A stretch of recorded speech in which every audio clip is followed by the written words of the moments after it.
Hi everyone, this is Jesús Rodríguez from Orinoco Tribune. Um, Today we have an special interview and I have the honor and the pleasure of having Andreina Chavez and María Páez Victor with us. Andreina is your Venezuelan journalist based in Caracas, a long-time journalist working for English-speaking outlets.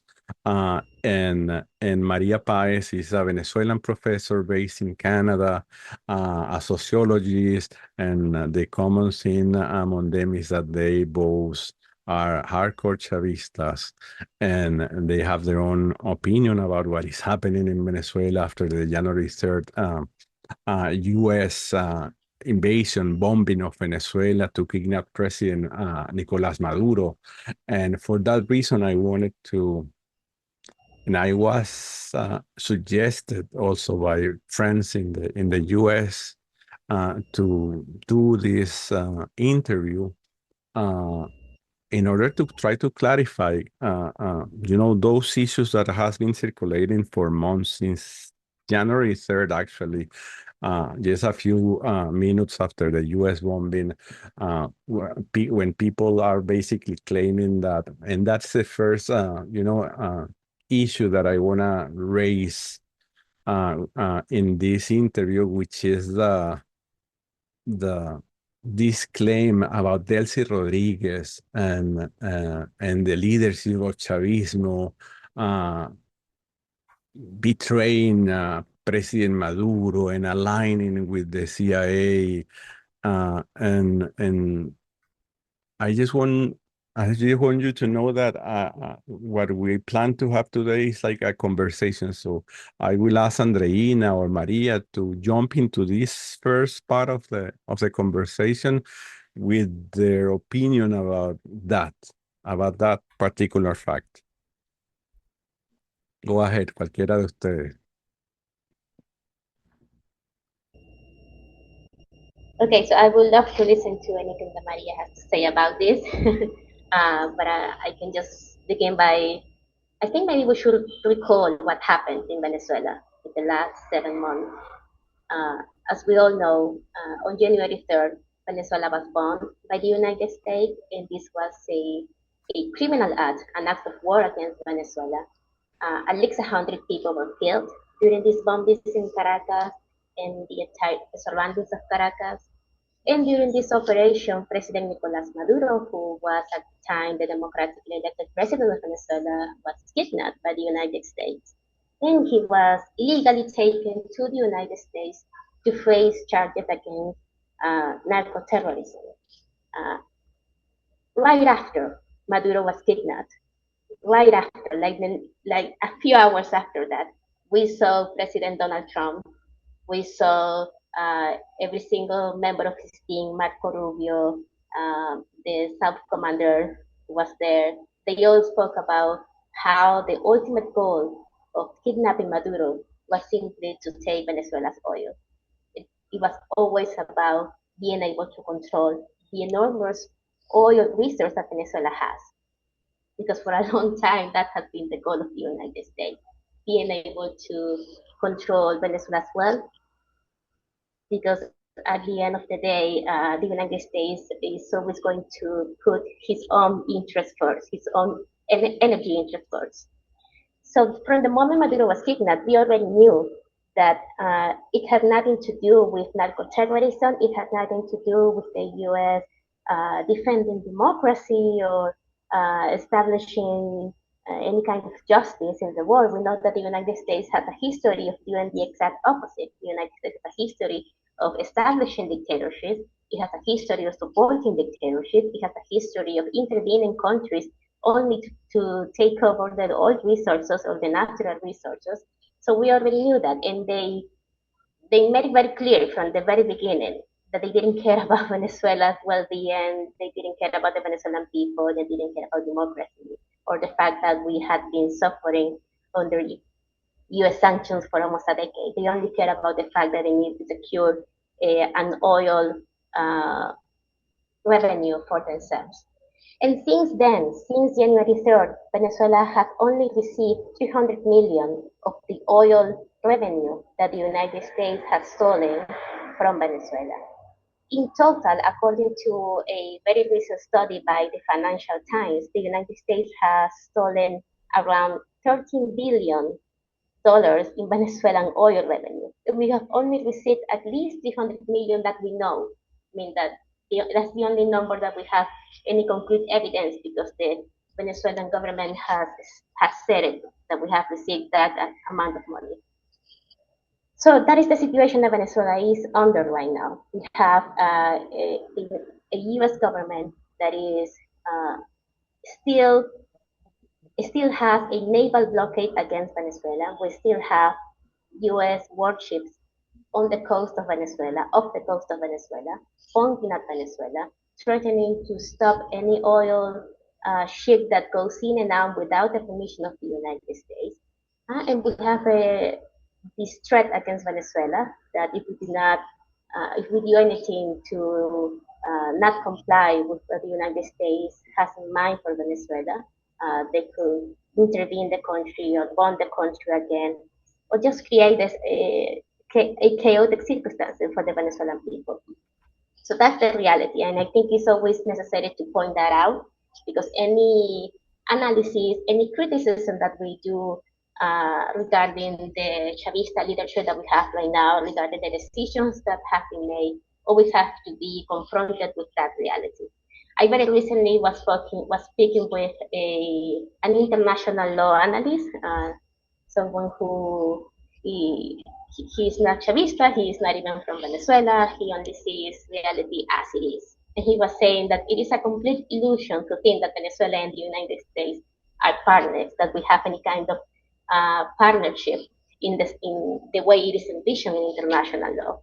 It is not. Venezuela right now, it is cannot afford to make any decision that could make Washington say, okay, so you're not complying with me, I'm going to cut off the oil revenue that I'm sending to you, the very limited oil revenue that I'm sending to you, so you can starve, so the population can suffer, so until you go back into doing what we want.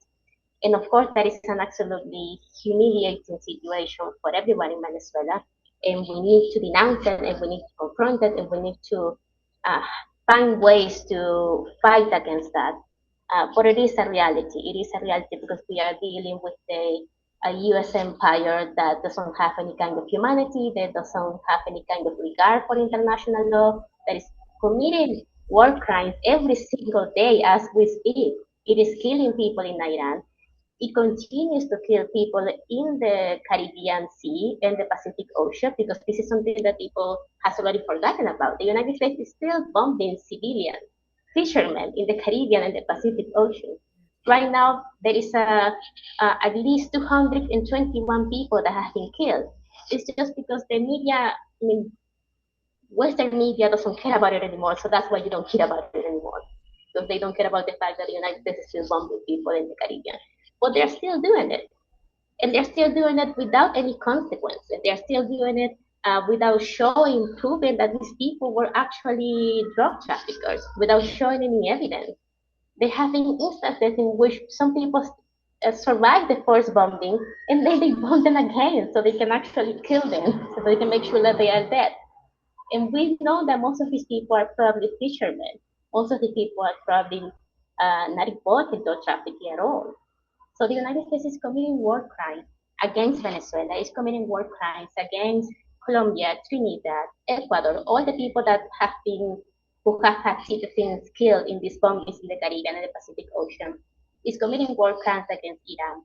It is stealing Venezuelan oil. It is blockading Venezuela, so we don't have any kind of sovereignty over our own resources.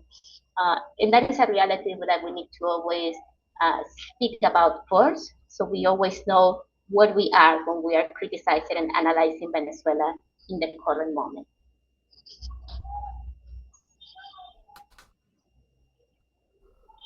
What do you think about that, Maria?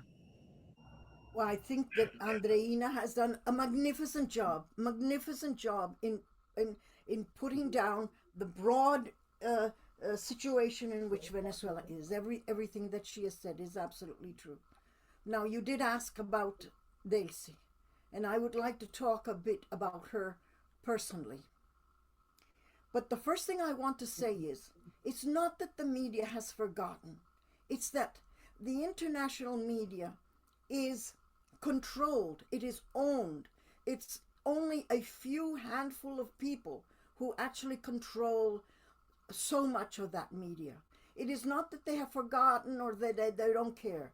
It's that they have received orders.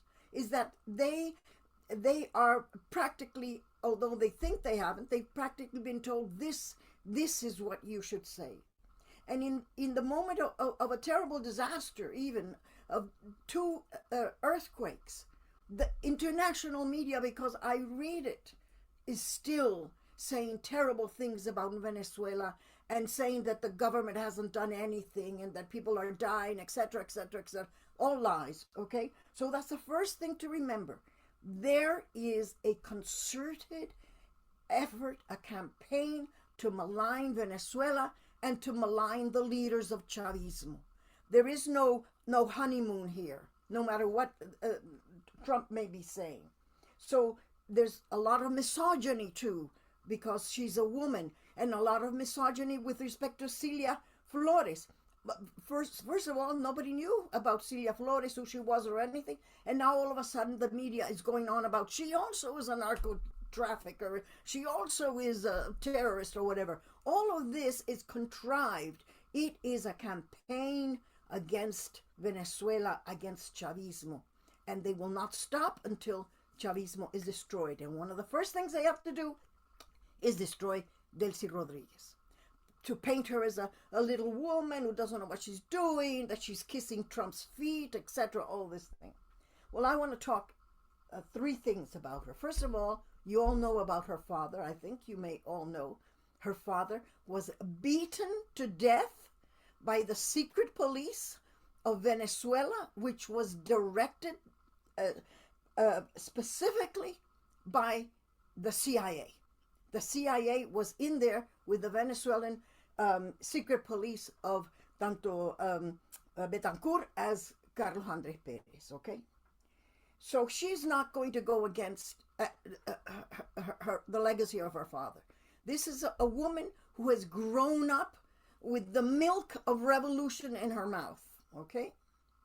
Second of all, when her mother, a young widow with two little children, left where she had lived and went to live in El Valle, which is a working class area of Caracas, who took her under her wing? Mrs. Maduro, the mother of Nicolás Maduro. She helped the Rodriguez, Mrs. Rodriguez and the children. And so Delcy Rodríguez and Jorge Rodriguez know Nicolás Maduro since they were children because they lived in the same neighborhood. And furthermore, because Mrs. Maduro, the mother, had helped the Rodriguez. So she's not going to go against this long-term friend of hers. And by the way, the first admiral of Venezuela, first woman admiral of Venezuela, Carmen Melendez, she is Delcy Rodríguez's godmother. So again, I say these things so that you know that Delcy Rodríguez is not a fly-by-night. She didn't, all of a sudden, no. And when she lived in England, that they did the coup against Chavez, she was there with her mother studying. Her mother was accompanying her, she did her study. And she and her mother walked into the Venezuelan embassy and took it over in the name of Chavez. So this is a woman who absolutely breathes the idea of revolution. The second thing I want to say is the thing that has made Trump, let's say, accept Chavismo. There was no regime change. He realized he couldn't do it. He realized there was no way in which he could promise the oil executives that Venezuela was stable, only if he worked with Chavismo. So he didn't do this because he believes in democracy, Chavismo, any kind of thing. The head of ExxonMobil told him Venezuela is uninvestable. And we cannot invest there unless there is stability.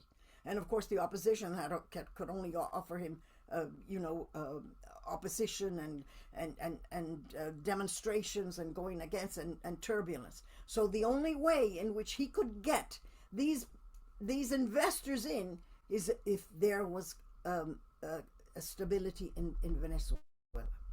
Hence, it was in his interest that there was no regime change, that he came up with, well, it's not cooperation, extortion, okay? I hate the word cooperation. This is not cooperation. This is extortion, what's happening here.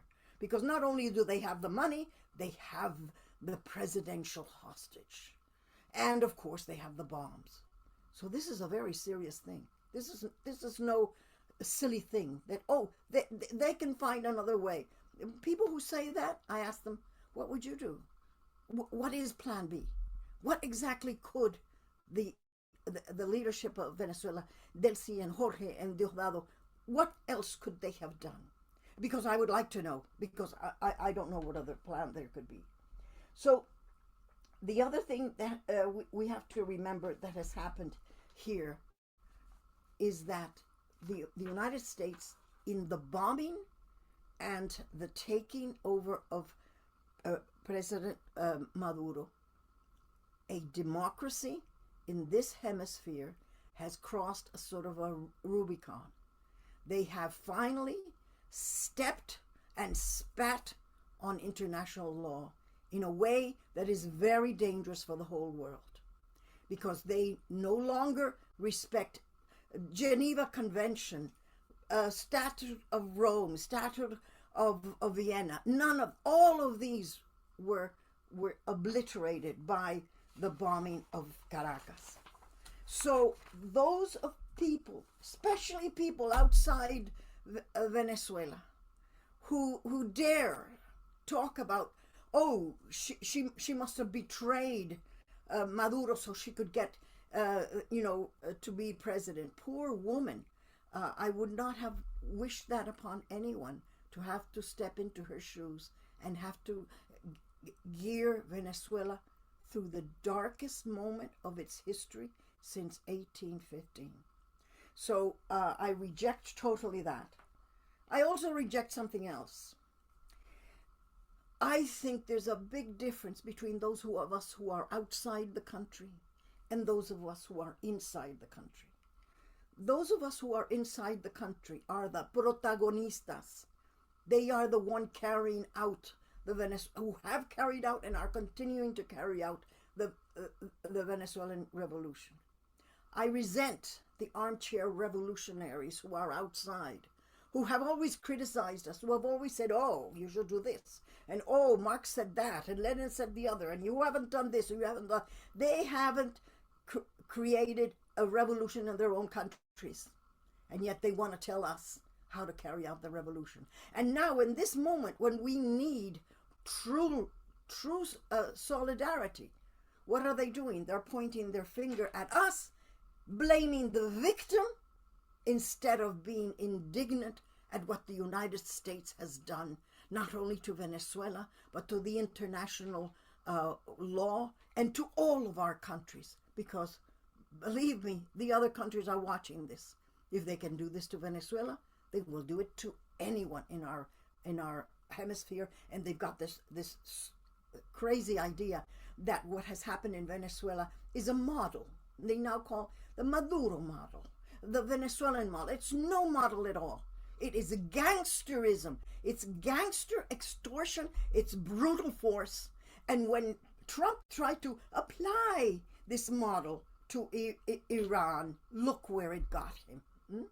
So I reject those ideas of trying to clean it up, to legitimize it, to normalize it and call it a model and call this a cooperation. This is no such thing. It's a brutal and horrible, I would say, oppression by an imperial nation that has lost its entire moral compass. So anyway, I'll stop there.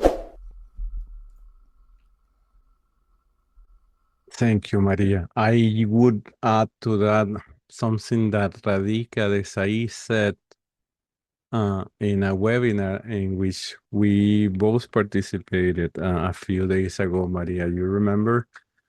Basically, she made an analogy about a person having his family kidnapped or being threatened by robbers, and being forced to do things in order to save the life or of his or her wife and kids, and something like that is somehow what is happening in Venezuela.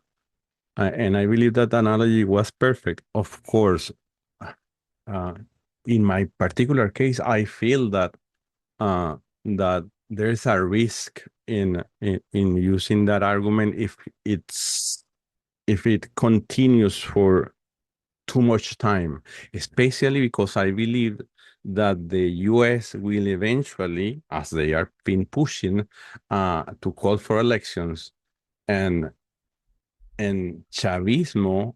I'm talking about the leadership of Chavismo. If the leadership of Chavismo do not manage to keep the unity of of its base of support, we might lose that election, and that will be terrible.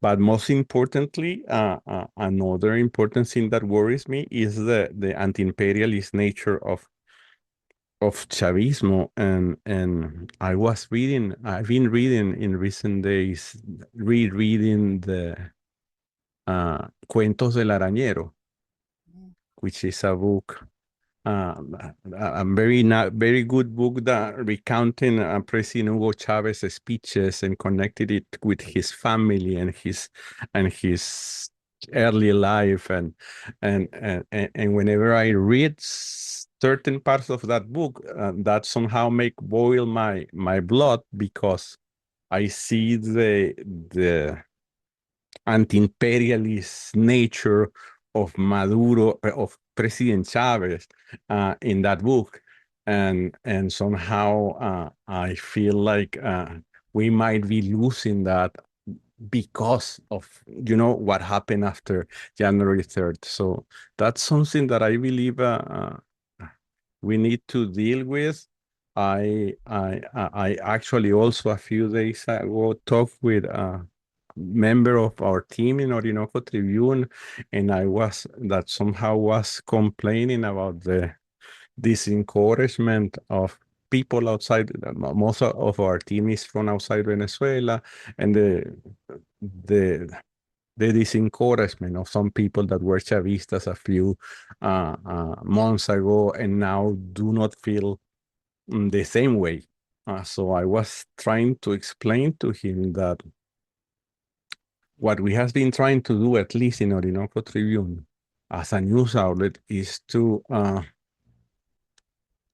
try to criticize whatever needs to be criticized, but also try to not to burn, quemar las naves, as we say in Spanish, to burn all the bridges, because we know what is at stake. I mean, we know that the U.S., the final intention of the U.S. in part is to get rid of Chavismo. And in my personal opinion, Chavismo is still there. Not only its base, but its leadership. And as Maria was saying, it's extremely easy for people outside Venezuela to talk about treason and CIA and whatever, and without not knowing exactly what happened inside Venezuela and what is at stake at the end of the day if Chavismo is really completely defeated. And we're going to be cut in a few seconds, but Andreina, how do you feel about that? I mean, how do you see the support of Chavismo? Because actually right now I'm outside Venezuela, and you are my connection to the country. How do you feel about that? I mean, do you feel that Chavista base is distancing from the leadership? Okay, so first, I do want to pick up on something that Maria was saying, and she was saying that once the United States kicked on Maduro, it wasn't their decision to leave entire Chavista leadership in place under Delcy Rodríguez, there was no other option. The only strong political force in Venezuela is Chavismo, and that is a reality. Taking down the entirety of Chavismo would have been completely destroying, destabilizing Venezuela, would have been catastrophic, not only for Venezuela, but it would have gone against what the United States actually wanted, which was just to be able to extract oil from Venezuela. So the fact that they didn't take down Chavismo entirely, it was because they couldn't. Because Chavismo was the only political force that could possibly govern Venezuela right now. The only political force that has a mass support, like it has a mass base of supporters right now. Not Maria Corina Machado, not the moderate opposition. None of those political forces have any strength inside Venezuela. So that is also another testament to how strong Chavismo actually is and has always been inside Venezuela. I also, before I completely answer your question, one other thing that she was saying about the misogyny regarding Delcy Rodríguez, that is absolutely correct. I mean, have you seen how Donald Trump is constantly talking about Delcy Rodríguez in this very strange way, saying that, oh, she's my friend, like she's a pet, like saying that, oh, she's such a good friend, she does everything she's told, she's so great. That is such a misogynist way to talk about a leader of a country. He wouldn't do that. Nobody would do that if it was a male president that was right now in Venezuela or any other nation. He's doing it because she's a woman. If he wants her to be seen as someone who is subjugated to him, as a little woman who has no brain, she's just doing what I tell her to do. So there's a lot of misogyny there. And that misogyny is being picked up by both the far right and some sectors of the left in the global north. Because I've seen so many people posting saying, when Delcy Rodríguez is a slave. And that sounds really, really similar to the way the far right says that Delcy Rodríguez is a monkey in a very racist slur that they usually use. And you know, there's a lot of similarities there, and I think that people don't realize that that misogyny really gets inside people when you're from the right, from the left, and you ended up falling into that misogynist language against the um, and finally, I think that I think we're running out of time, but I was going to say that I think the United States ultimately they needed to negotiate with Venezuela because they needed the oil, because they needed to go to war against Iran.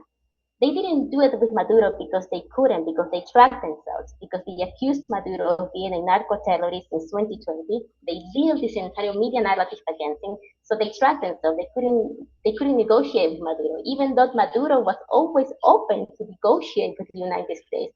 Maduro is always welcomed the United States government to come to Venezuela, talk to the Venezuelan state, to talk to the Venezuelan government, to make deals in the oil field, in the energy field, to open up Venezuela again, to selling oil to the United States. Maduro always said that, he repeated that again and again and again. The United States is the one who tracked themselves, and they couldn't do it. They couldn't negotiate with Maduro.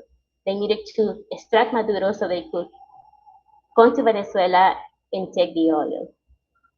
So they could just somehow justify in front of the Venezuela and the Cuban diaspora in the United States that they had done something against Venezuela, but in reality they didn't care. So that's another thing that I wanted to say now about the Chavista masses, the Chavista base, distancing themselves from Delcy or from the Delcy government. What I can say right now is no, I haven't seen that. I've been seeing a lot of what the Chavista base, the popular movements, the commune, the communal council. I've been tracking what they have been doing and saying. And I don't see I don't see any separation between them and the Venezuelan leadership, the government leadership. I don't see them distancing themselves from the leadership. I have seen several communiques and statements made by different social movements, different popular movements, stating that they are against the narrative that Delcy Rodríguez or her administration has committed treason against Chavismo. They are against the narrative that she was somehow involved in the kidnapping of President Nicolás Maduro. They have rejected this narrative over and over again. So here's the thing. There is no reason to believe that the Chavista base right now is against Delcy Rodríguez. There is no reason to believe that they believe that Delcy Rodríguez is a traitor or that they believe that there was some kind of conspiracy to allow the United States to kidnap Maduro. They understand that what happened in Venezuela was simply that the United States bombed Venezuela. They threatened to completely to kill thousands of civilians. They threatened to destroy the Venezuelan economy, to destroy the Venezuelan people, and that the leadership took a very difficult decision to enter this kind of it is an extortion, but at the same time, the political leadership here it is trying to sobrellevar, trying to navigate the situation, trying to find ways to still protect part of Venezuelan sovereignty, to still protect Venezuelan peace, to not let the country fall into the destruction and the annihilation that the United States Army is used to do in other countries. So the Chavista base understand that, and then they understand that it's a complex and difficult situation. Right now, what I've seen from many communes and social movements and communal councils and popular leaders across Venezuela is that they are against the narrative. They are against the narrative that Chavismo needs to somehow stay divided, that they should somehow declare the war against the political class. They don't believe in those narratives. They defend the fact that Chavismo needs to stay united. And even though the Chavismo future it is not dictated by who is in power. I mean, Chavismo is a popular movement. Chavismo is the people of Venezuela. And Chavismo is going to continue no matter what, because it is the people who make Chavismo happen. But that doesn't mean that it is unimportant that we have a government that is also Chavista and that is also part of the revolutionary movement that began in Venezuela under Hugo Chavez. They are an important part because they behave like a barrier between Venezuela and the destruction and the death and the absolute war crimes that the United States has always wanted to commit against Venezuela and has already committed against Venezuela. And I understand that. For example, if you listen to Delcy Rodríguez latest interview, she gave an interview with this absolutely terrible journalist. I don't know if we can even call him a journalist. She gave an interview and she was explaining some of the basic facts about what Venezuela is doing. She has also been speaking a lot about what are the goals of her administration. And if you compare everything that she has been saying with the last interview that Maduro gave to Ramonet in December, you know, that Maduro always gives an end of the year interview with Ramonet and he explains everything that happened during that year. And he also says what are the economic and political goals of Venezuela for the next year. If you compare what Delcy has been saying, what Maduro said the last time he gave an interview in December 2025, it is exactly the same. Delcy is following the exact same economic and political route that Maduro had set out already in 2025. For example, she has been saying, I took notes about some of the things. She has been saying that the priority it is to strengthen the productive economy, it is to reduce the dependency on imports, it is to defend national sovereignty, and to maintain unity among Chavistas in the face of external pressure. And that those are the exact same lines that Maduro gave in 2025 before he was kidnapped. So in many ways, Delcy Rodríguez is not choosing another path. She's not saying anything different or deviating completely from what the Maduro government was already doing in 2025. Not even the fact that we are now trying to leave the ICC. Not even that is something that is a Delcy decision that came out of nowhere. Maduro made that decision in 2025. Yes. He made the first steps for Venezuela to leave the ICC because the ICC is not an institution that actually pursues justice. It is an institution to criminalize global South leaders like Maduro, global South leaders from Africa and other parts of Latin America. So none of these are things that Delcy is doing out of nowhere. These are all steps that were taken by Maduro before. The same way a lot of the things that Maduro did were steps that Chavez had taken before. You know, so that is something that we need to take in mind. Also, every time you listen to Delcy, you always she's always very she always emphasizes the fact that Venezuela needs to be free of U.S. sanctions. Venezuela needs to be free of the U.S. blockade against our economy, and she's the only political leader that is always saying that. I mean, you don't listen that from the Venezuelan opposition, and they will never say that. That's why I say that Chavismo, at the end of the day, the political leadership of Chavismo and the Chavista base are the only ones that are actually defending Venezuelan sovereignty in the way that they can right now, in the way that they can while we're being extorted and we're being pressured and we're being threatened by the United States. So where Chavismo continues to be both in the political leadership and the Chavista base, the only force that is united against what matters, which is defending Venezuelan sovereignty, defending Venezuelan peace, defending the lives of the Venezuelan people, rejecting U.S. sanctions, rejecting the U.S. blockade, and rejecting that Venezuela continues to be criminalized and always threatened to do what people outside want us to do. No, Venezuela has self-determination. I think this is something that, and I say that with a lot of respect, with a lot of our leftist allies around the world that have been very vocal about how angry they are with Venezuela and with the Venezuelan leadership because we are entering this diplomacy with the United States and all of that.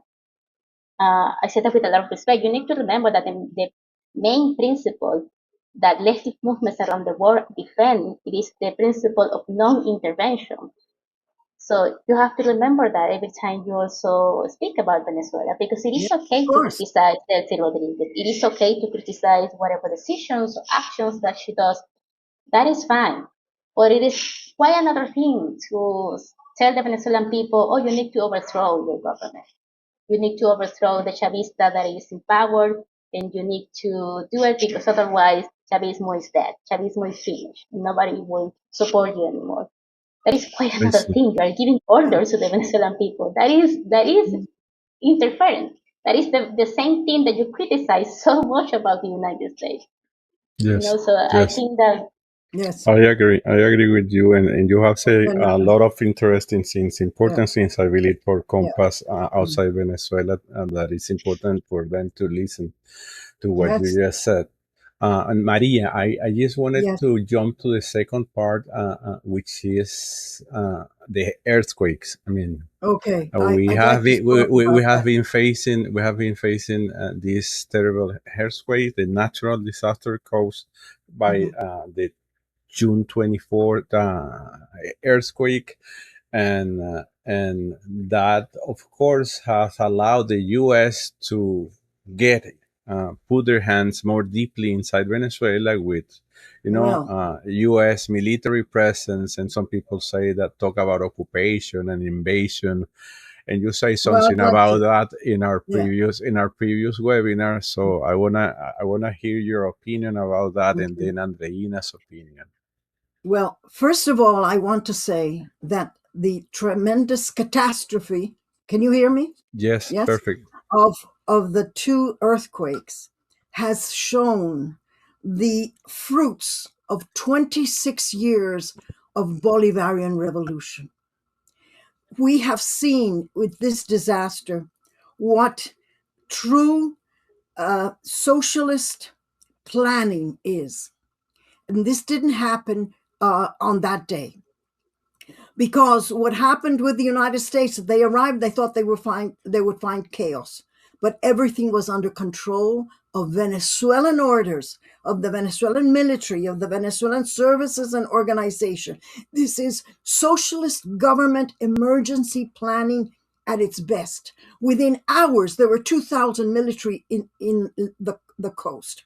And what the earthquakes has shown are the stable institutions of the Venezuelan Bolivarian revolution, of the community belonging, of the popular organizations, of the civic military union, of a people who know their political enemies, but also know their political capacity, and above all, have been through 26 years exposed and promoted and lived the principles of solidarity. This is very important because the international media and the empire wants to paint Venezuela as a failed state.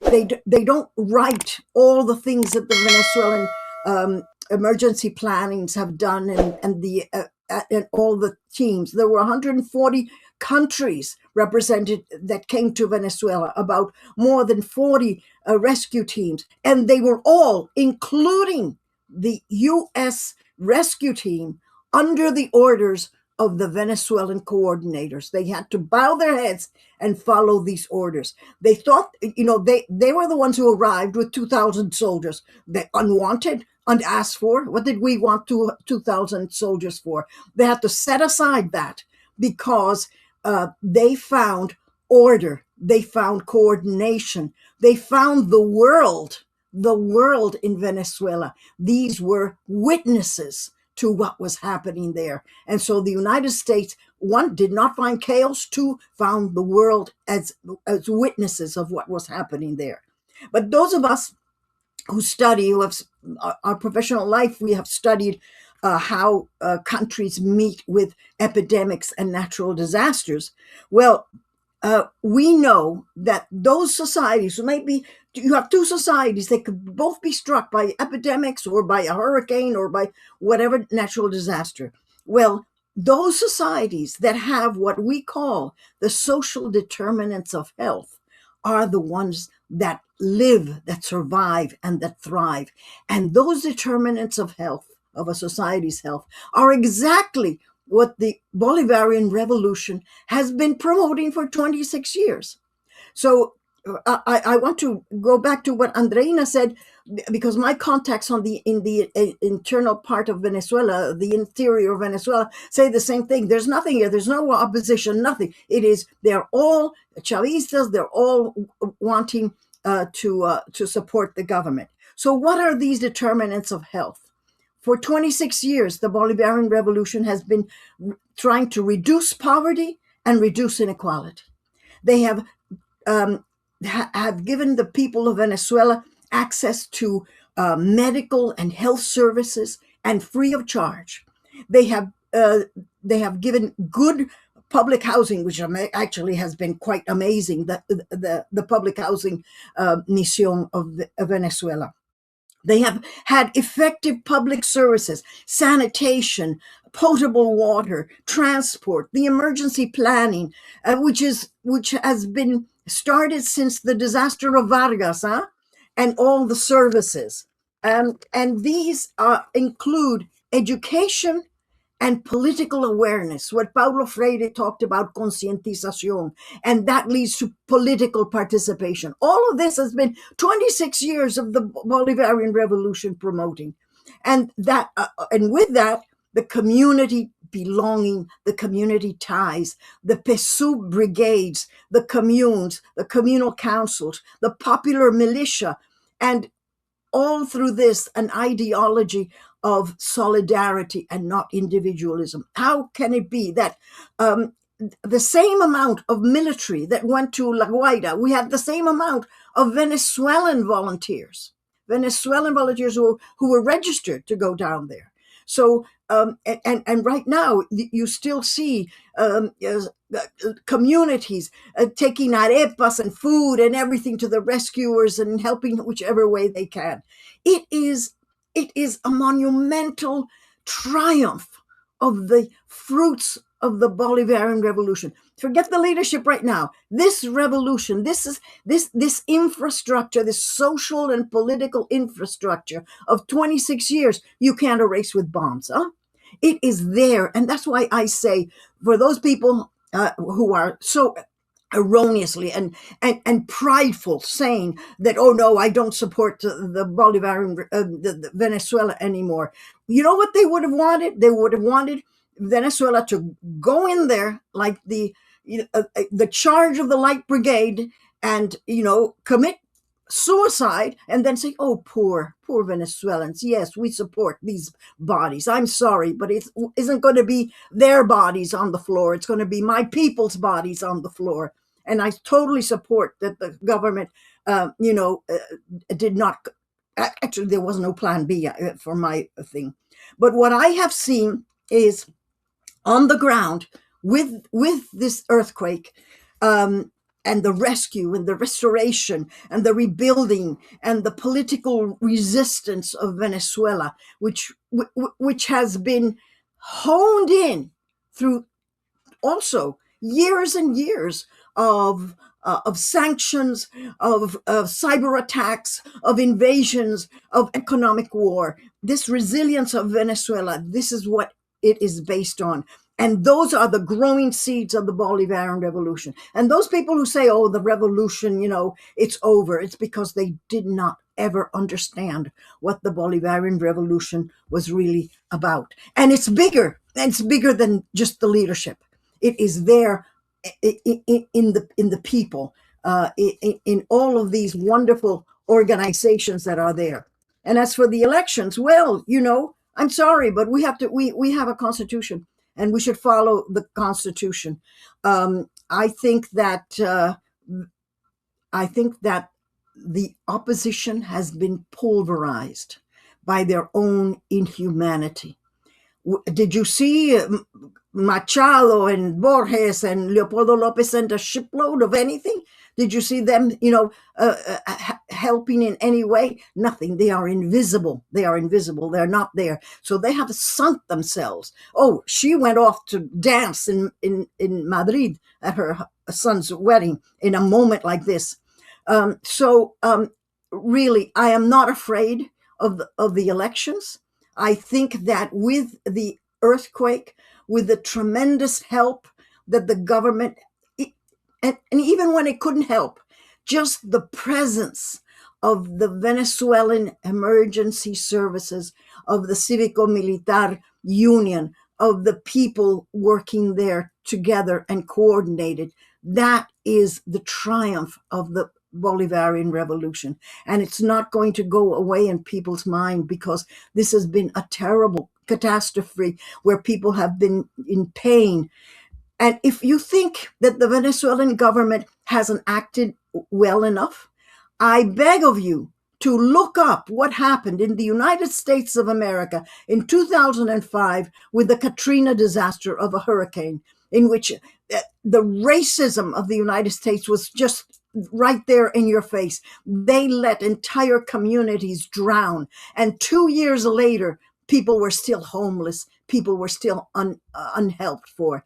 They still did not get any kind of help as they are getting. So I think that the earthquake has shown the triumph of the fruits of 26 years of Bolivarian revolution. And no one is going to erase that.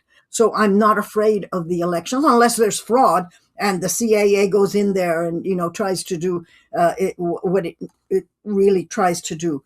But I think that no country in the world has reacted the way Venezuela has reacted. Venezuelan government and services have reacted to this tremendous catastrophe. And you know what's worse? It's not talked about in the media. This is the kind of thing that we know that is happening, and the media doesn't even talk about all the different countries and all the different people, the great solidarity. I mean, we even had Haiti send us doctors. We even had these people who I always thought hated us. Guyana sent us a whole load of humanitarian aid. They were all welcomed.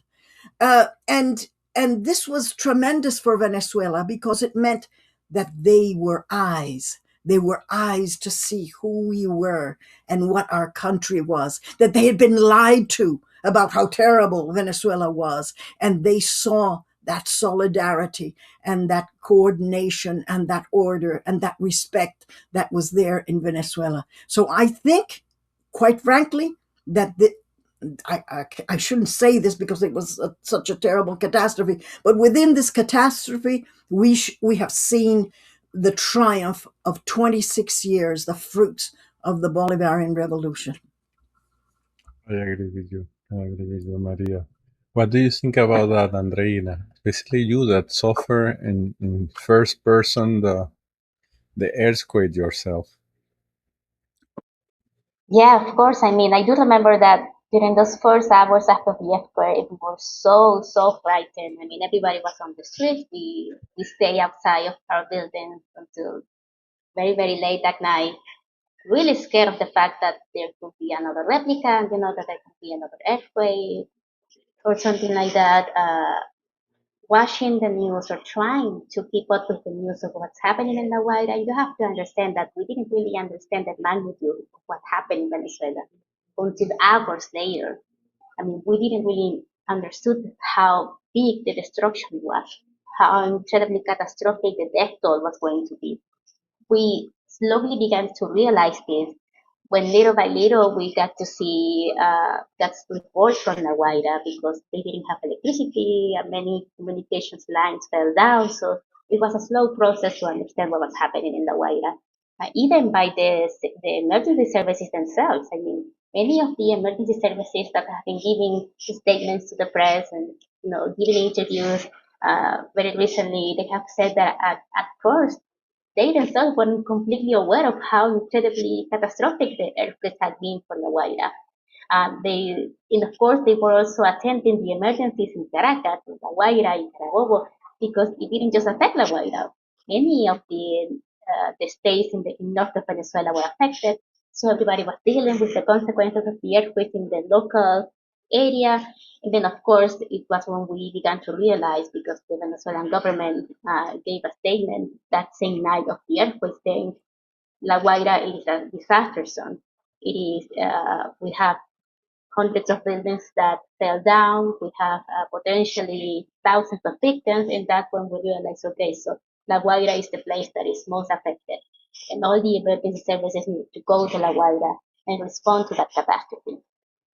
I've been following some statements by Protección Civil, which is civic protection in Venezuela, and many of the La Guardia Nacional from La Guaira, the National Police in La Guaira, and coming to realize the fact that all of these emergency services inside La Guaira were heavily affected.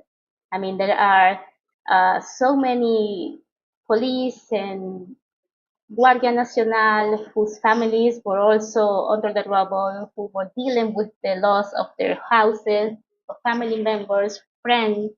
We also have a lot of people from Protección Civil, which Civil Protection in Venezuela it is the main institution that is in charge of responding to any kind of emergency in Venezuela. Many of them themselves were affected by the earthquake. Many of them were also trying to rescue their own family members, their own friends. There was this very shocking statement from the chief firefighter in La Guaira, who spent 32 hours under the rubble waiting to be rescued, and his wife died. He saw his wife die during the earthquake, and he was rescued after 32 hours by his own firefighter group. And he still joined the rescue efforts. He still joined the rescue efforts, like many of them did. So many people didn't really understood how incredibly catastrophic this had been for everybody involved, not just the people of La Guaira in general, but everybody from the local government, the police, the military, the firefighters, the civic protection. Everybody in La Guaira was affected somehow. That is why we needed to call for reinforcement from other states of Venezuela, from Merida, from Zulia. My own nephew came from Zulia State, which is like Western Venezuela, to help in the rescue efforts here in La Guaira. So, people came from all over Venezuela to be able to rescue people and to help the survivors with this incredible tragedy. And what was shocking to me was the fact that Western media saw this catastrophe, they saw this immense destruction, they saw the pain of the Venezuelan people, and then the first thing that they thought was, oh, this is the ideal time to try to attack the Venezuelan government and try to portray Venezuela as a failed state and say that Venezuela is not helping these people, that they're letting the people die. I mean, you have to have some kind of mental illness to see something like this and think that the right thing to do is to attack the Venezuelan government instead of just doing any kind of responsible journalism and just reporting what is happening on the ground. just trying to understand the magnitude of the situation, trying to understand how are people uniting and surviving and helping their own. I saw this interview by the UN coordinator in the United Nations coordinator in Venezuela. Uh, his name is Paola. I always forget how to pronounce his last name. And he was, it was funny to me to watch him speak with his Western outlet because the journalist was sort of trying to force him to say that Venezuela wasn't allowing the United Nations to help the victims to mobilize in La Guaira, that they weren't allowing for the humanitarian aid to go to the people who needed it.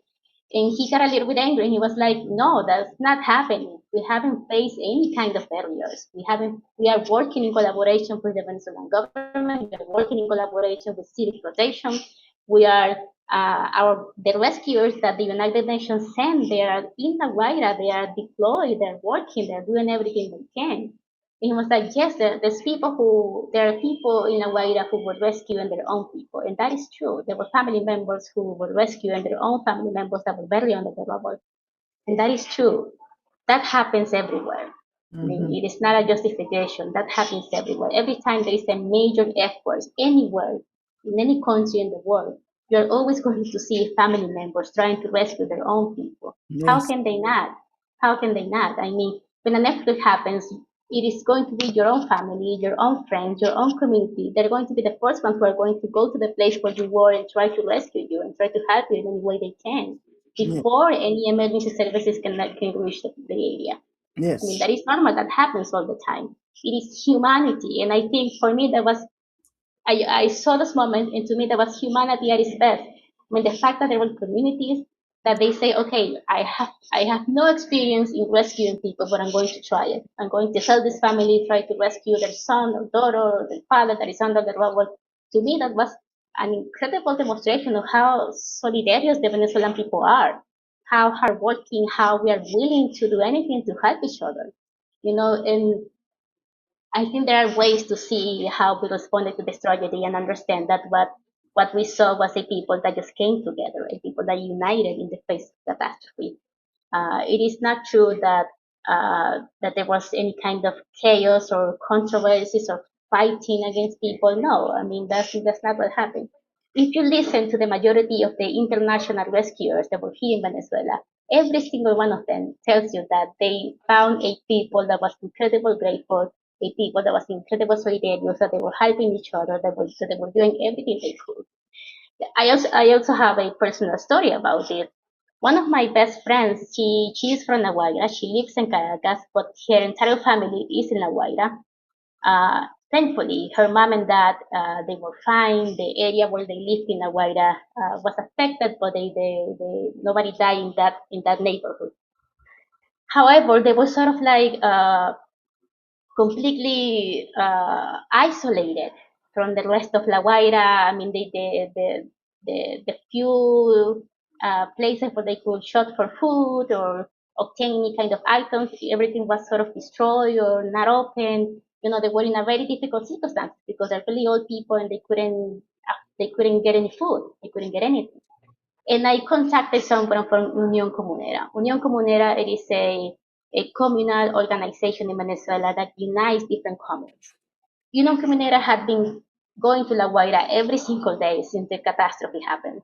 And they were helping people, delivering food, delivering medicine, doing anything they could to help the people in La Guaira.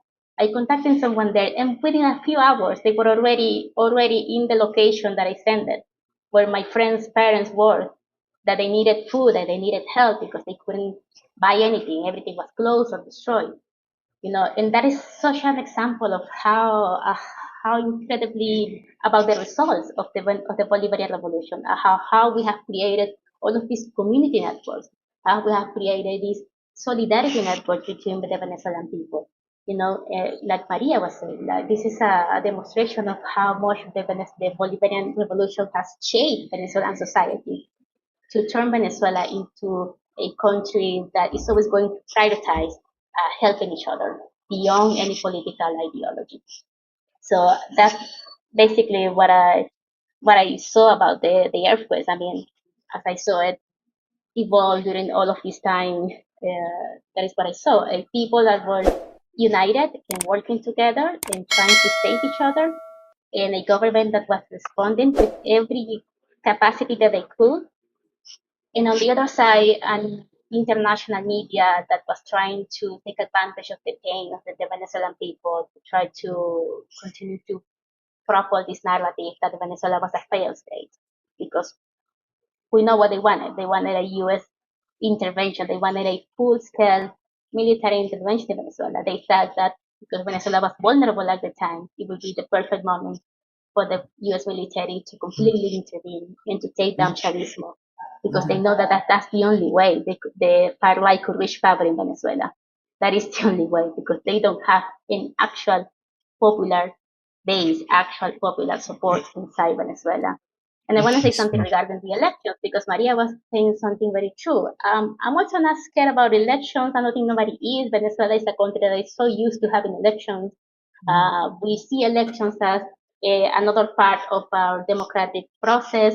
We don't see elections as the only democratic way inside Venezuela. We do not reduce democracy to just holding elections. Venezuela's democracy is more broad.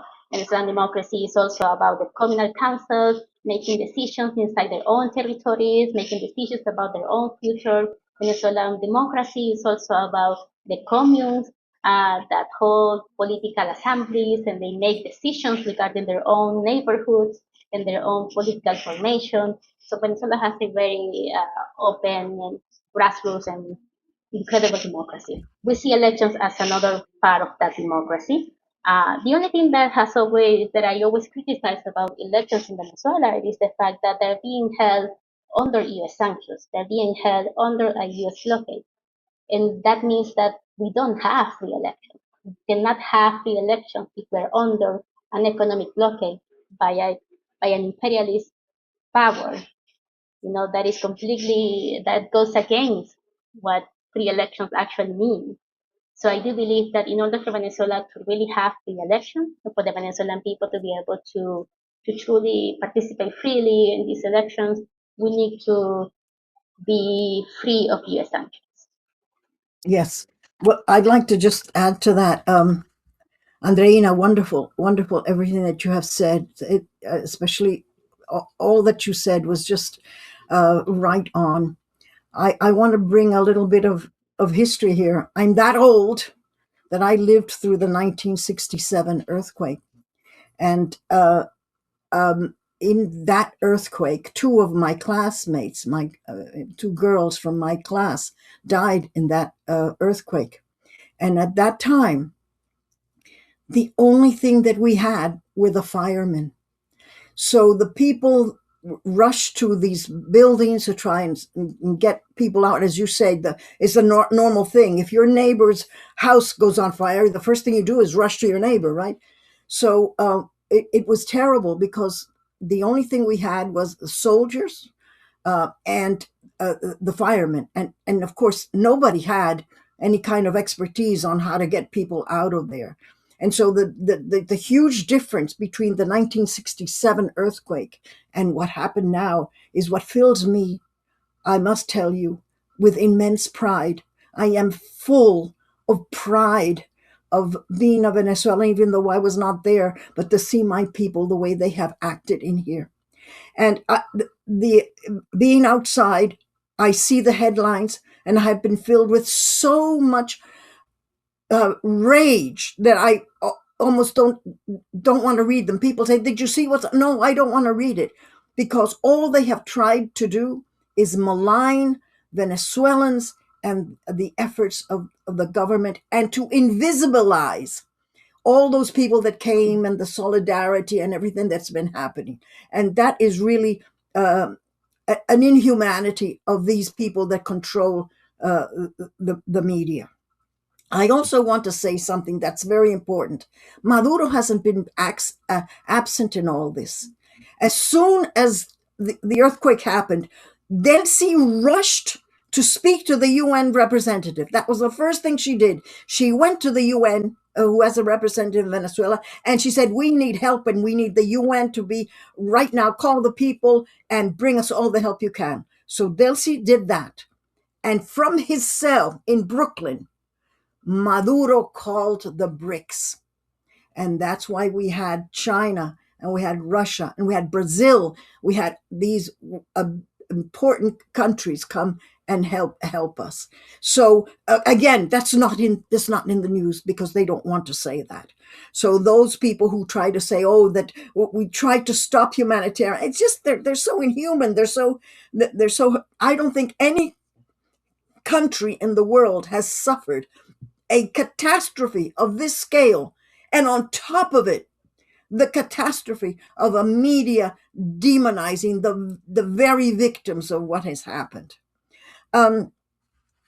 As to the elections, well, quite frankly,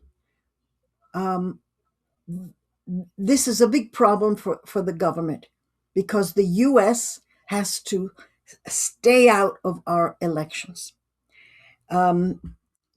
I would say that unless they promise that they are not going to intervene, I don't know who believes in a promise of the United States, but what we're going to see is every Tom, Dick, and Harry of the CIA who are there manipulating the elections in their own country are going to come to Venezuela to try to manipulate ours.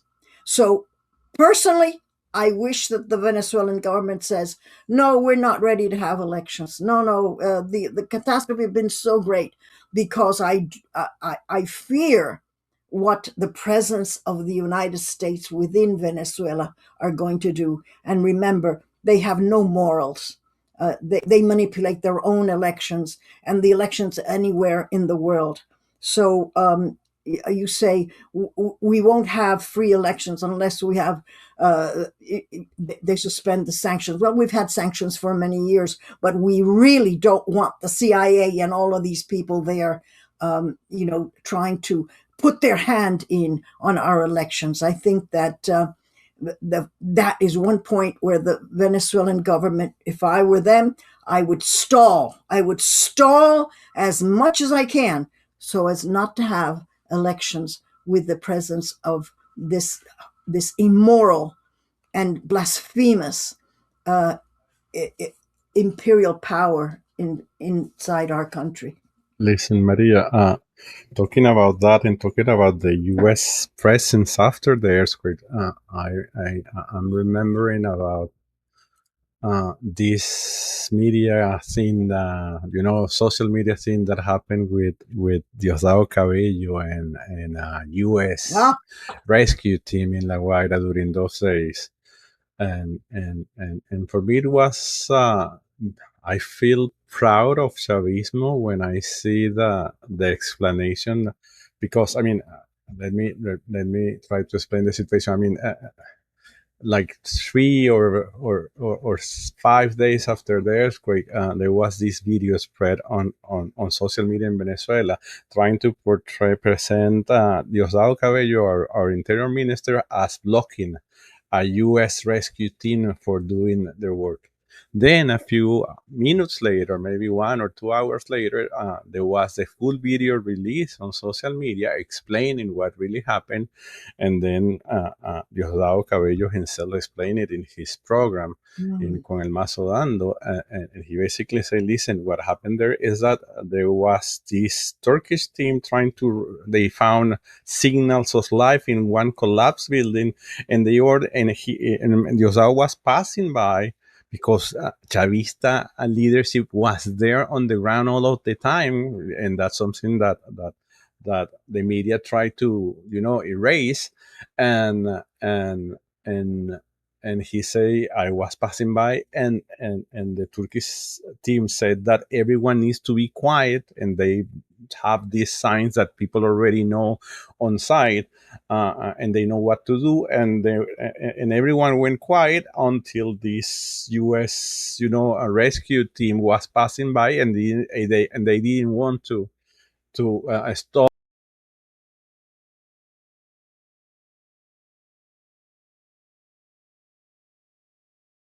They saw the vulnerability that we were facing because we were in the middle of a natural catastrophe. We were also a country that had been recently bombed and our president kidnapped.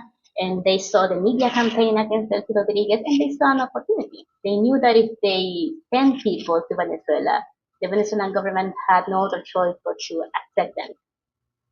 So they sent a delegation of IDF soldiers to Venezuela under an alleged humanitarian mission, with the alleged intention of helping Venezuela rebuild, like making plans on how we can rebuild La Guaira once the initial phase of rescuing people is over.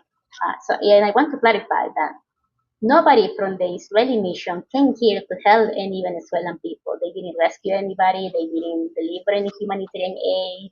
They didn't help in any way in La Guaira. All they did was walk around and inspect buildings and make a plan to rebuild La Guaira, which is an absolute, it is absolutely incredibly, it is an insult to say that they're going to help rebuild Venezuela when they absolutely destroyed Gaza. If you watch an image of Gaza right now, it is completely destroyed. Every building has been flattened by Israeli and US bombs. They have killed thousands and thousands of people in Gaza. So of course it is a complete lie that they care about rebuilding Venezuela or that they care about helping Venezuela rebuild La Guaira after the earthquake. They saw an opportunity, and that is all. They saw an opportunity to do this. They saw an opportunity to come here to be able to wash their image, because we know that since 2023, since the current genocide in Gaza happened, we know that Israel has suffered a severe blow. Like a lot of people around the world have been able to see that they are in genocide state, that they kill people that enforce an apartheid in Palestine. So Israel, the image of Israel has suffered a lot in the past few years. So they come to Venezuela to try to wash that image and to try to pretend that they are good people. And we know that that is completely lie. We know that Israel is genociding the Palestinian people. It is occupying Palestine since 1948. We know that they have been committing war crimes against the Palestinian people.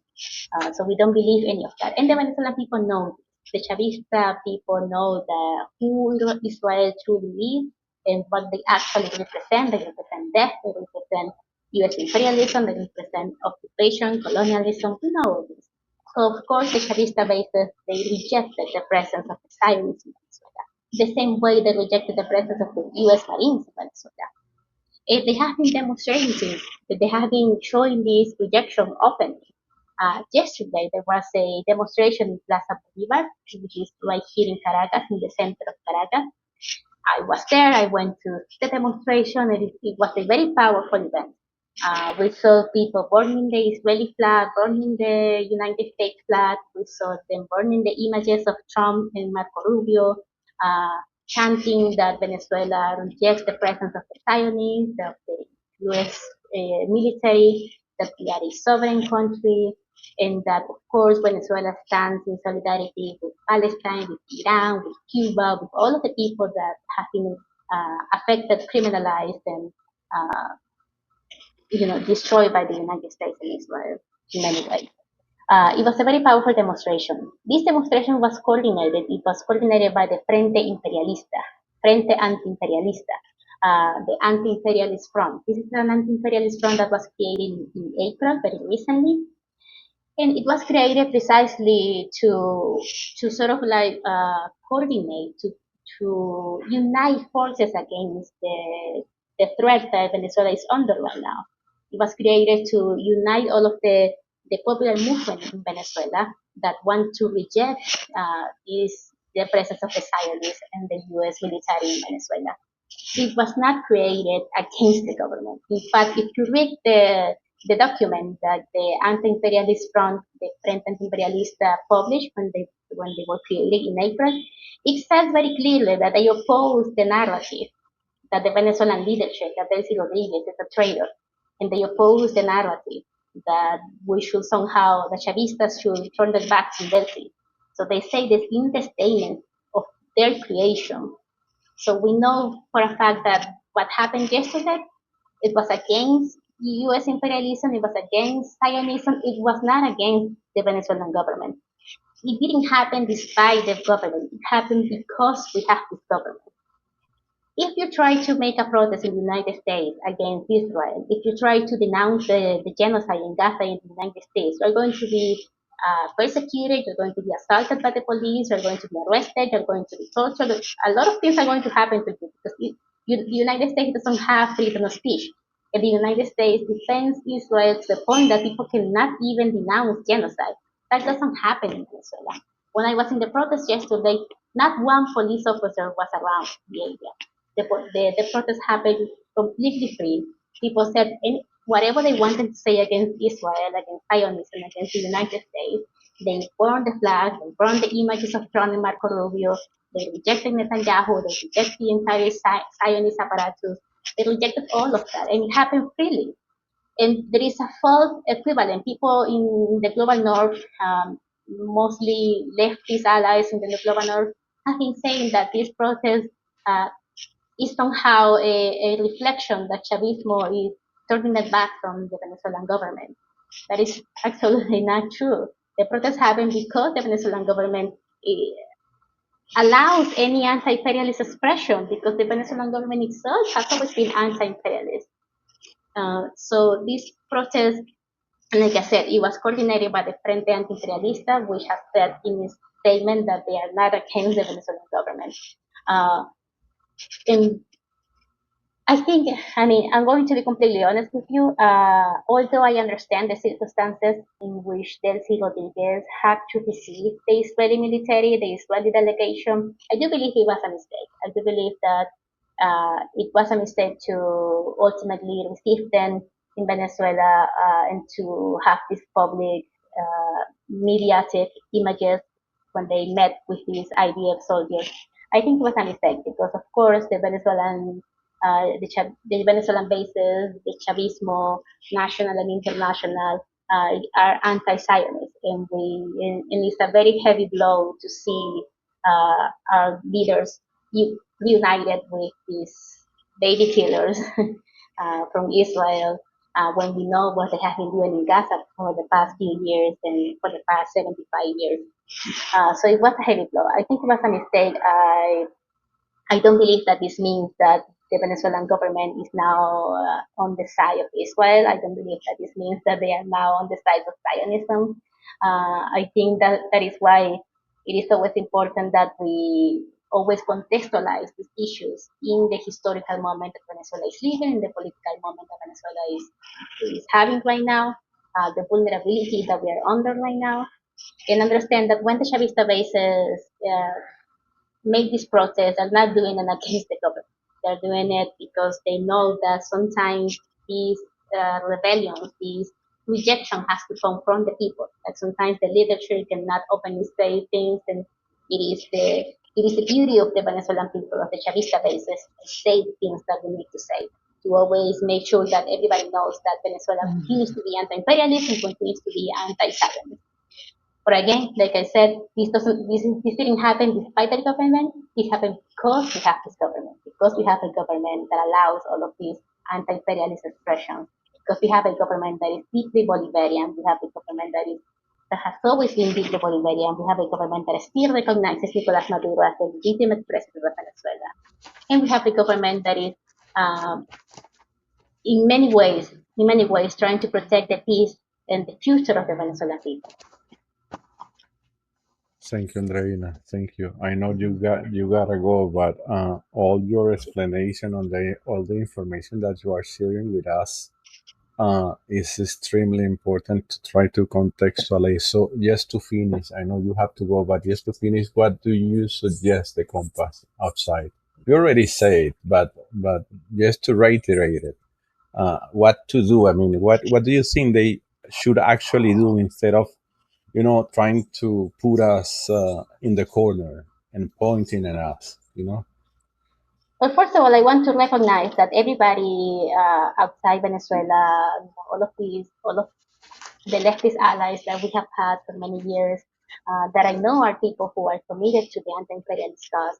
I want to say that they can they have the right to criticize anything that they want to criticize. They have the right to even take distance from Venezuela right now. If that's what they want to do. That's what they need to do. I would say that I think they need to understand that there is also a line between criticizing a government and leadership in trying to give orders or ultimatums or telling the Venezuelan people what is it that they can or cannot do, or how they should or should not respond to the imperialist threat, or how they should or should not defend themselves from what has happened. We have to understand that Venezuela has been pretty alone for a long time during this process, even though we have had multiple expressions of solidarity. At the end, Venezuela is a country that during the times when we were under U.S. sanctions, there was no country in the world that actually did anything to fully denounce the fact that Venezuela was under U.S. sanctions, except for Cuba, of course, who has always been an expert ally in that department. Uh, when Venezuela tried to enter the BRICS, we were blockaded by Brazil from entering the BRICS. When Nicolás Maduro won the elections in 2024, I know that there's a lot of dispute about that. But at the moment, we saw the entire Latin American leftist government that we had at the time completely turn their backs on Maduro and join the chorus of calling for a transition, immediately calling for a transition, without ever actually understanding the entire context of how the elections happened. And now we are seeing that Colombia, Honduras, they're all denouncing that they had fraud in their own elections. I mean, that's something that Venezuela also denounced in 2024. So we have to understand that Venezuela has been dealing with a very difficult situation, U.S. sanctions, bombardment by the United States, internal destabilization, a migration that really affected the social fabric of the country. We have been dealing with all of this, and we have maintained the Bolivarian revolution despite all of that.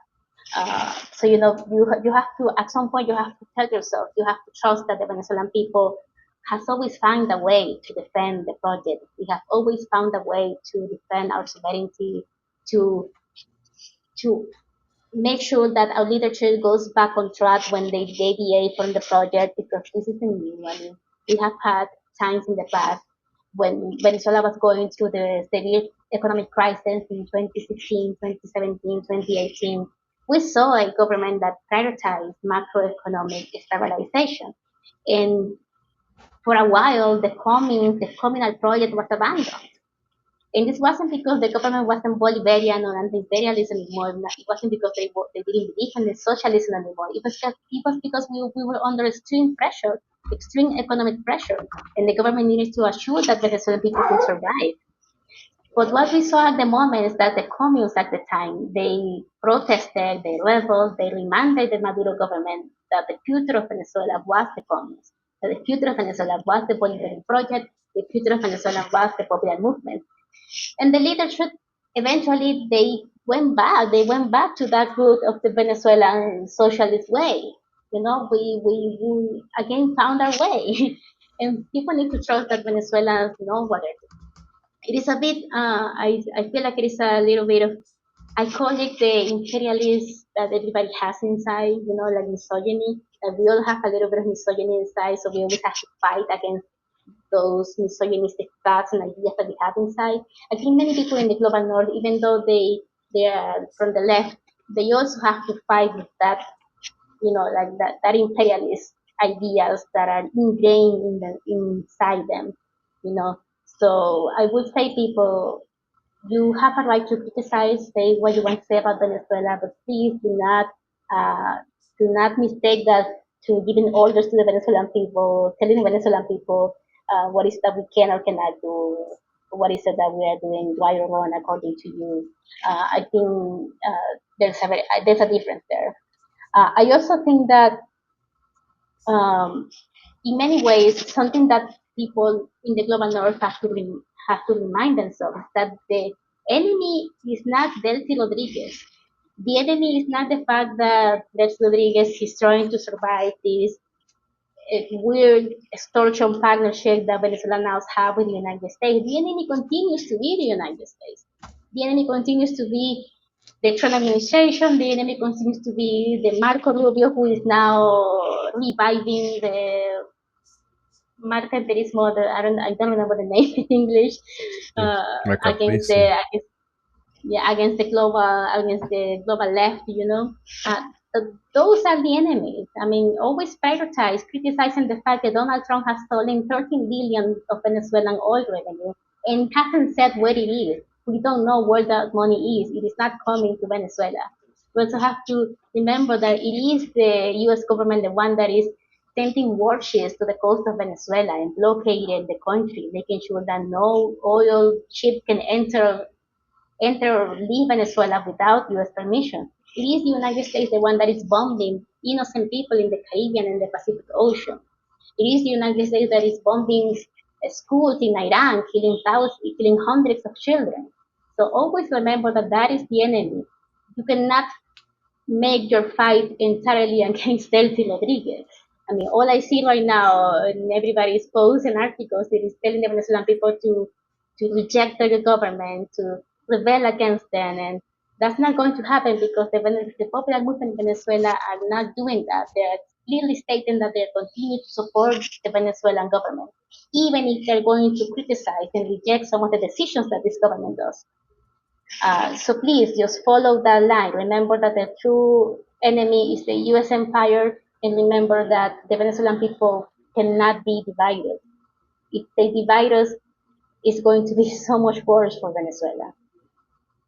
Thank you, Andreina. Thank you, and thank you for your time and for all the problems with the technical problems that we face. Now is your time, Maria, so feel free to go ahead. Your camera is a little bit tilt up. Can you tilt it down, moving the... Yeah. I'm not sure why I don't see you completely, but I hear you perfectly. So if you cannot adjust the camera, leave it like that. So okay. So I don't know what's happening here. I'm afraid to touch anything. Don't worry. Don't touch anything. Don't touch anything. Leave it like afraid that. of touching anything. Okay. Leave it like that.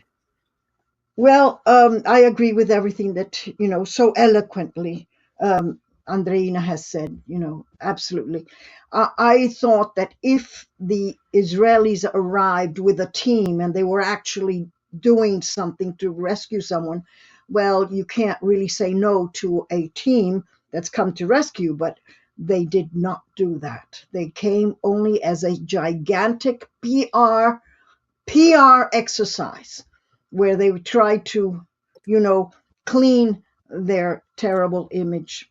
I also think that it would have been best, from my point of view, if they had not been received with so much,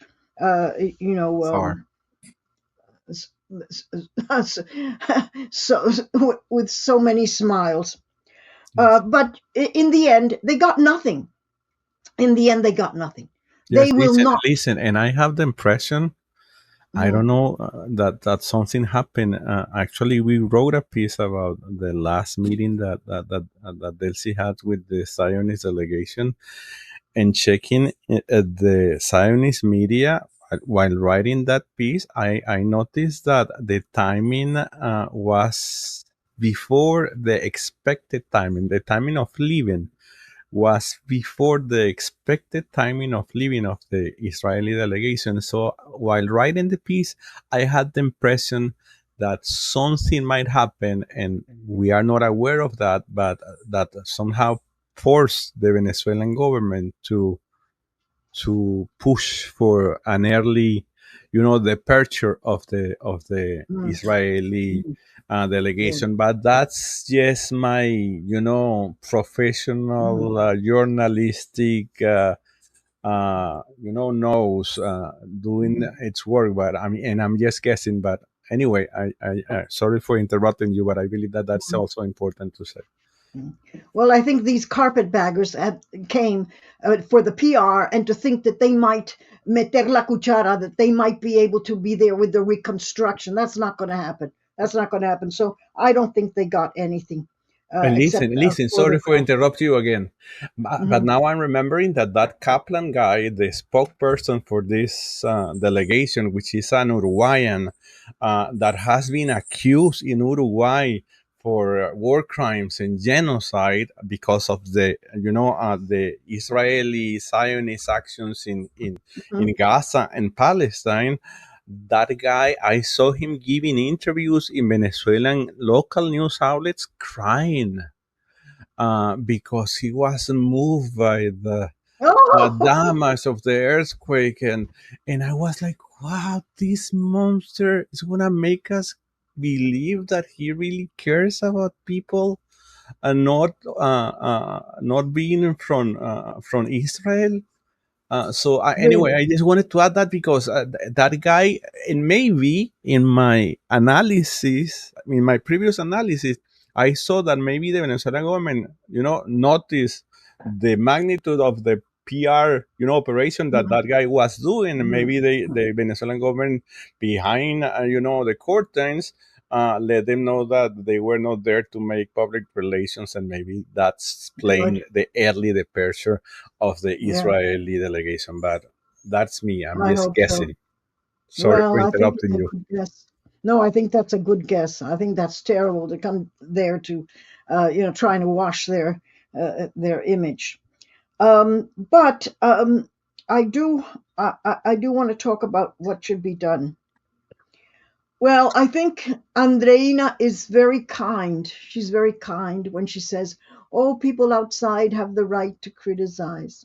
I'm sorry, but if you're in solidarity with the revolution, if you're in solidarity with Venezuela, you should know better.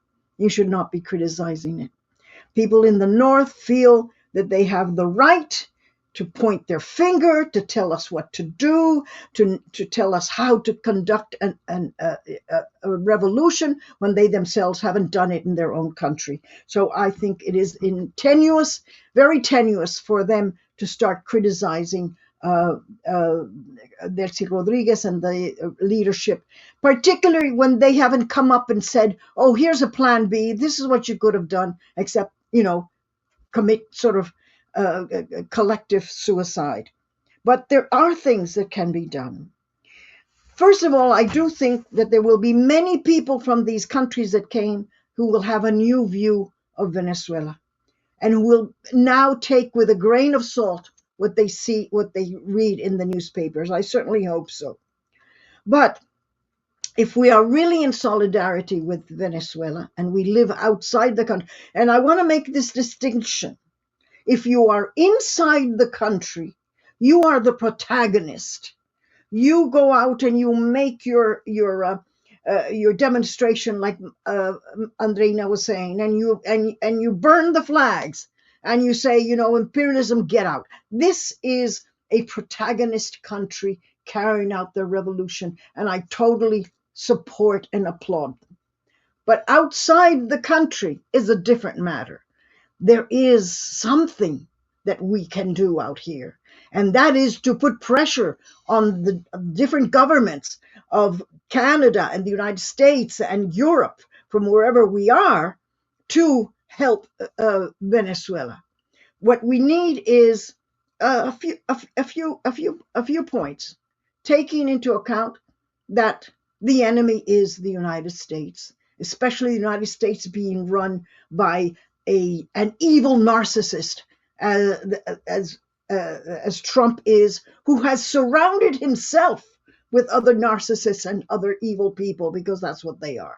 They don't care about the boats, and they don't care about the people that they have bombed. They don't care that they're a nuclear power and they've come in and bombed our city without even declaring war.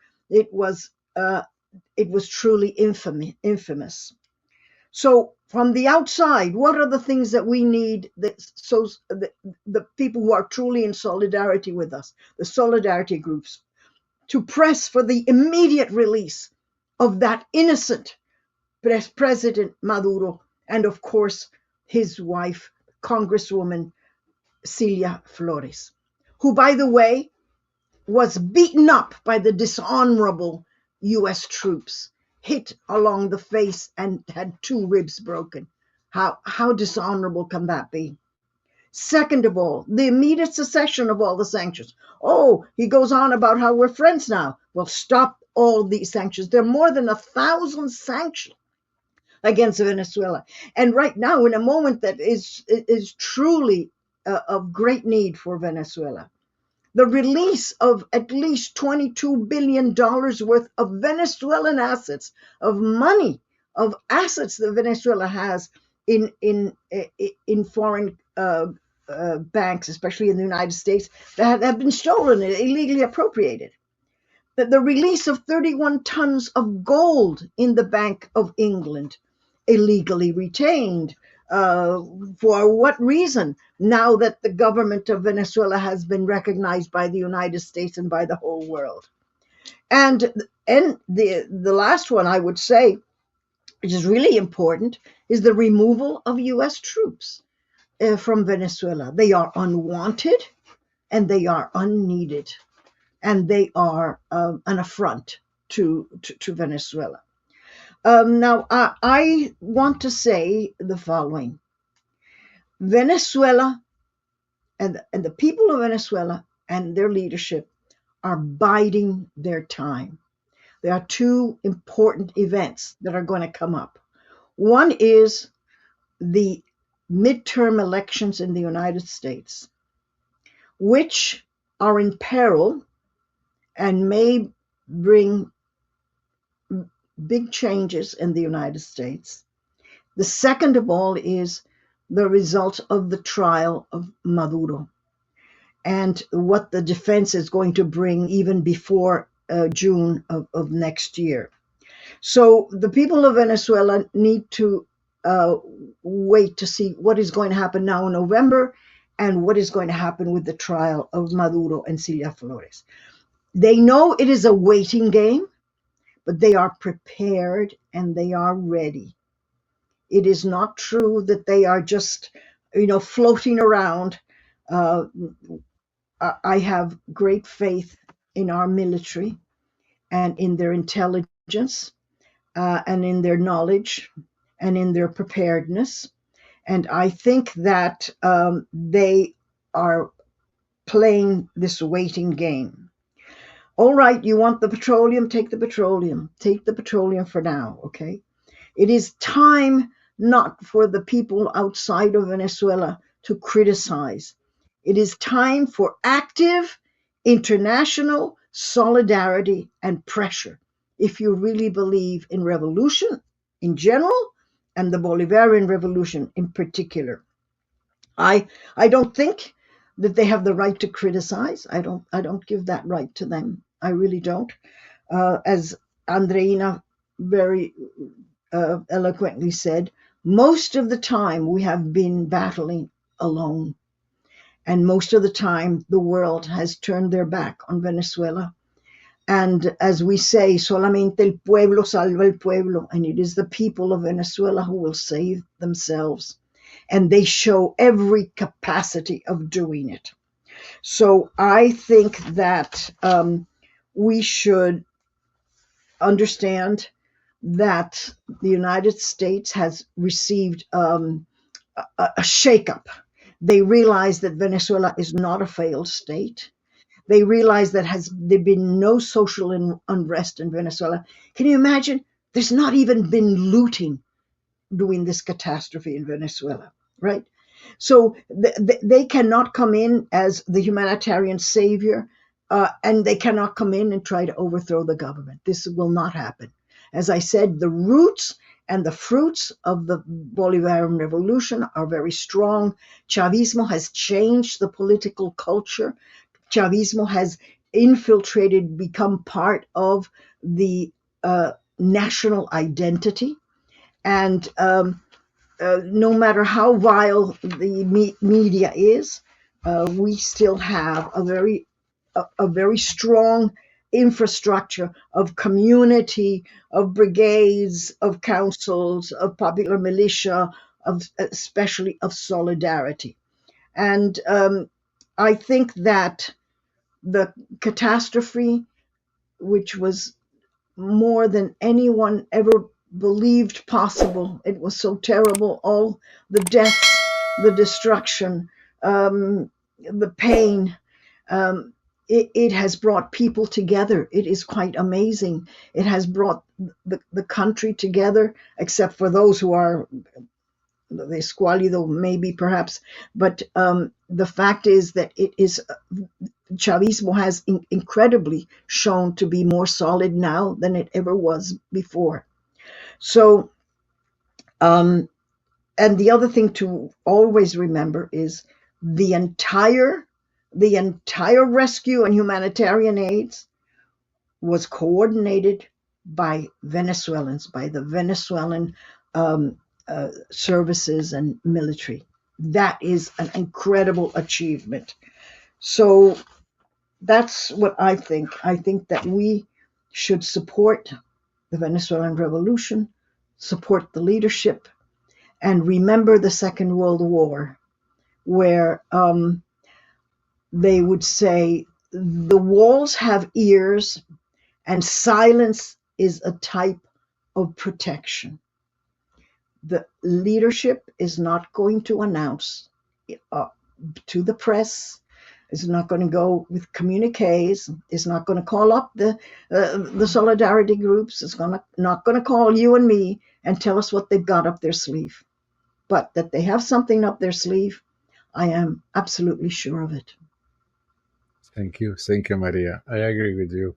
I mean, in terms of what we should ask the Compass in the North, the Solidarity Compass, to do, I agree with you. In terms of that, we need to ask the Compass not to be so destructive and to begin wondering what they are not doing right in their own countries in order to avoid what is happening in Venezuela. But I also respect, and for that reason, I also respect what Andreina said, somehow, that some Compass outside Venezuela might feel like lost. And sometimes be critical. But I believe that being lost don't necessarily means that you need to launch destructive criticism, and you feel that, especially in social media, among some Compass that we know, and that are writing things that are out of context, not that shows that they don't properly understand what Chavismo is.